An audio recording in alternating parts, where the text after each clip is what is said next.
आज है संडे और संडे कमेंट बॉक्स में आप सबका बहुत बहुत स्वागत है। कैसे गाइज आप लोग? आई थिंक आप लोग बहुत ही अच्छे होंगे।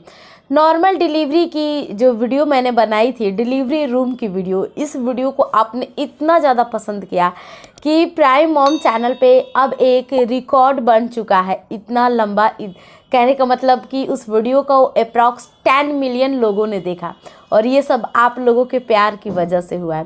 Thanks for watching. आप लोगों ने इतना ज़्यादा उस वीडियो को पसंद किया और बहुत लोगों तक पहुँचाया आप सबने, और बहुत ज़्यादा उस वीडियो को प्यार दिया और शेयर किया। अब यहाँ भी इस वीडियो के अंदर मैंने उस वीडियो को सबसे पहले उसके कमेंट को मैंने रीड किया कि मेरी सब्सक्राइबर हैं जो अब मुझसे क्या क्या जानना चाहती हैं डिलीवरी रूम के बारे में। तो फिर से अगेन मैं ये वीडियो लेकर आई हूँ। डिलीवरी रूम की 5 गुप्त बातों के ऊपर चर्चा की जाएगी। वो बातें जो उस वीडियो में नहीं बताई गई थी लेकिन इस वीडियो में ज़रूर बताई जाएंगी। तो चलिए गाइस, इस वीडियो को स्टार्ट करते हैं। मैं हूँ आपके साथ श्वेता और welcome back to my channel.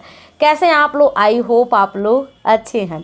तो यहाँ सबसे पहले हम बात करते हैं डिलीवरी रूम में हमें क्या क्या करना होता है, हम कब जाते हैं। अगर पहले पॉइंट पे चर्चा किया जाए तो डिलीवरी रूम में हम तभी जाते हैं जब हमें लेबर पेन आता है। और लेबर पेन कब आता है? ये 36 वीक के बाद कभी भी आ जाए अच्छा ही माना जाता है। जैसे मैं मेरी बात बताऊं तो मुझे बहुत लेट से लेबर पेन आया था। 39 वीक प्लस सेकेंड डे में आया था। ये बहुत लेट है प्रेगनेंसी। मेरी प्रेगनेंसी 3 साल पहले थी अभी से। अब जितनी भी अभी मेरी सब्सक्राइबर हैं, मैं उन सबको एक ही रिक्वेस्ट करती हूँ, 38 वीक के बाद आप लेबर पेन का इंतज़ार मत कीजिए। अपने डॉक्टर से मिलिए, उनको बताइए कि आपको लेबर पेन नहीं आ रहा है और आपके कितने वीक हो चुके हैं। बहुत सारी बातें होती है ना, हमारी बातें हमें पता होती है, हमारे डॉक्टर को नहीं पता कि हमारा 36 वीक चल रहा है या 37 चल रहा है। वो बस हमें पता होती है क्योंकि उनके पास बहुत सारी अलग अलग लेडीज़ आती है, उनके अलग अलग वीक चल रहे होते हैं, अलग अलग मंथ चल रहा होता है। इसलिए आप अपने ऊपर बहुत ज़्यादा फोकस होइए और अपनी बातें हर बार डॉक्टर को जाके बताइए। इतना वीक हो गया, अब क्या चेंजेस आएगी, अब क्या आनी चाहिए, ये सब चीज़। मुझे मेरी एक सब्सक्राइबर की बात अभी भी याद है जिन्होंने मुझे ये मैसेज करके बताया कि हम पहले डॉक्टर के यहाँ जाते थे तो डर जाते थे और कुछ भी नहीं बोल पाते थे, लेकिन अब प्राइम मॉम चैनल को देखकर, उनकी वीडियोस को देखकर ये समझ में आया कि हमें डॉक्टर के पास जाके पूछना क्या क्या है, अपने बारे में क्या क्या जानना है, अभी हमारे शरीर के साथ क्या परिवर्तन हो रहा है, ये हम कैसे जानेंगे, इन फ्यूचर आने वाले समय में 1-2 महीने आगे क्या क्या होगा। ये सारी चीज़ें अब मेरी सब्सक्राइबर अपने डॉक्टर से पूछ लेती हैं। उन्हें तो इस बात की खुशी है, उनसे कहीं ज़्यादा मुझे खुशी है कि अगर मैं अपनी बातों को, अपनी प्रेगनेंसी को इस चैनल पे शेयर कर रही हूँ और आप लोग इससे कुछ न कुछ चीज़ें सीख रही हैं। अब यहाँ मैं सेकंड पॉइंट पे बात करूँ तो मेरे पास ये चीज़ का मैसेज आता है कि क्या डिलीवरी रूम में मेल जा सकते हैं या नहीं। देखिए, मेल जाएंगे यानी आपके हस्बैंड जाएंगे या नहीं जाएंगे, ये आप हॉस्पिटल में ही आप काउंटर पे पूछ सकते हैं, जिससे आपका डाउट क्लियर हो जाएगा।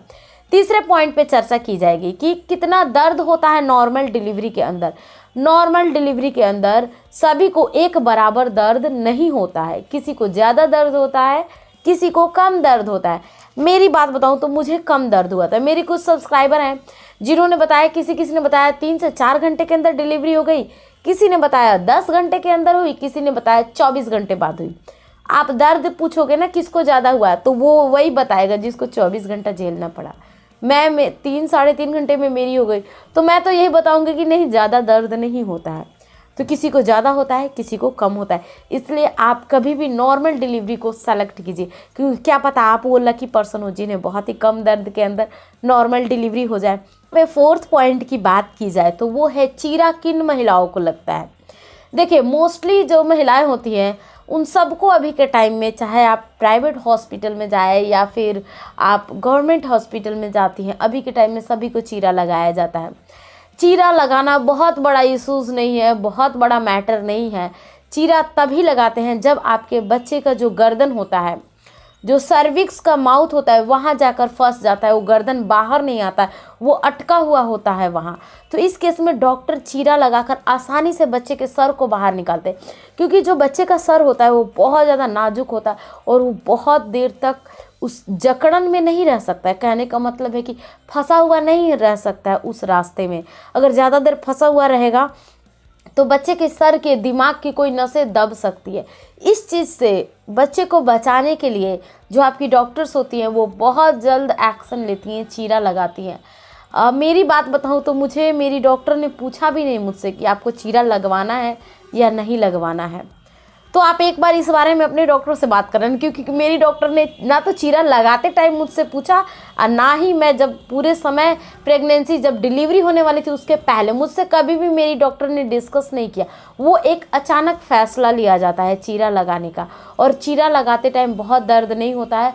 कई डॉक्टर जो होते हैं वो इंजेक्शन लगाने के बाद चीरा लगाते हैं जिससे आपको ज़्यादा प्रॉब्लम नहीं होगी, लेकिन ये आप मन में खुश हो जाए कि आपका बच्चा बिल्कुल हेल्दी और सेफ तरीके से बाहर आ जाएगा। लास्ट और 5th पॉइंट की अगर मैं बात करूं तो बच्चा बाहर आने के बाद एक माँ को कैसा फील होता है।